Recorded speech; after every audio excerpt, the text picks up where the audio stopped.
Que vous allez bien. Voilà. Donc une petite vidéo. Voilà. Tout ce qui se passe en Côte d'Ivoire là.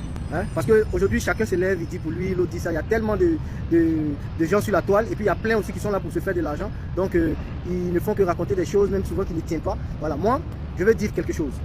Le karma là, vous êtes d'accord avec moi que ça existe. Quel que soit Alpha. On va monter, on va descendre. Ce que tu as semé là, tu vas récolter sur la terre ici. C'est comme ça.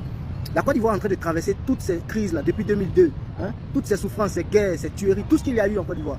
Voilà. À mon humble avis, hein, voilà. Je pense que c'est le karma qui frappe la Côte d'Ivoire. Et ce karma là, c'est Houphouët-Boigny, de son vivant, voilà, qu'il a occasionné aujourd'hui.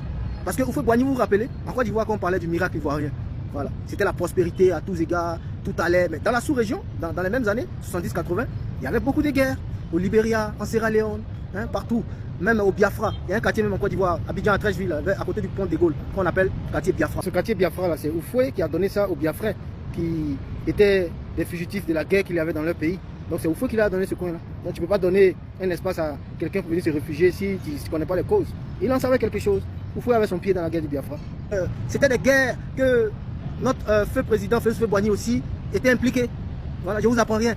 Donc pendant que nous on riait, pendant qu'on était dans la joie, il y a d'autres peuples aussi qui pleuraient, qui perdaient les enfants. Il y a d'autres peuples qui étaient massacrés. Il y avait des guerres qui étaient organisées par Houphouët-Boigny. Vous voyez, donc c'est difficile. Même il y a eu plein de chefs d'État de d'autres pays dans ces mêmes temps-là aussi qui ont perdu la vie, mais il en savait quelque chose. Hein? Il a participé de près ou de loin. Donc c'est le karma qu'on vit aujourd'hui. Voilà. Moi, à mon humble avis, hein, c'est ce que je pense. Parce que sur la terre, là, ce que tu as sémé, si tu as sémé la guerre, tu vas récolter la guerre. Même si toi-même de ton vivant, tu n'as pas récolté, tes enfants là, sache que si tu as fait du mal aux enfants des autres là, mais tes enfants aussi là, ils vont payer le prix. Ils vont payer le prix. C'est la justice divine. Donc que Dieu nous aide en Côte d'Ivoire, que Dieu facilite, que Dieu permette que voilà, on s'en sorte. Sinon, c'était ma contribution, c'était ma manière de voir les choses. Sur Internet, il y a tellement de... Voilà, il y a d'autres qui sont là, leur compte est monétisé. Eux là, ils viennent pour chercher l'argent, pour se faire des vues. Voilà, nous on dit ce qui est dans notre cœur, on ne cherche pas l'argent. Voilà. Et c'est au prix de notre vie on parle, on s'en fout. On dit ce qu'on pense quoi. Voilà. Tout en n'offensant pas, mais en disant la vérité. Voilà. Moi je parle là, je parle à mes risques et périls. Si ce que je dis, si pour ce que je dis, quelque chose doit m'arriver là. Voilà. C'est passé mon pied sur le caillou. Voilà. Ma vie là, il est recommandé d'abord à Dieu avant de venir faire tout ce qu'il est en train de faire.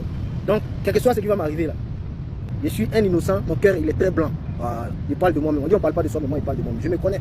Tellement mon cœur est bon là. Je me suis fait voilà, monter dessus tout le temps.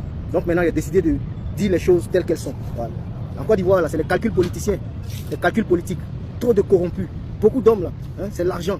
Quand on leur propose quelque chose, voilà. Suivez Cheikh, comment il s'appelle là?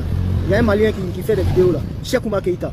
Très lucide. Que l'État malien, même la face de ce monsieur là, est quelqu'un de la communication. Parce qu'il est très lucide dans ses analyses.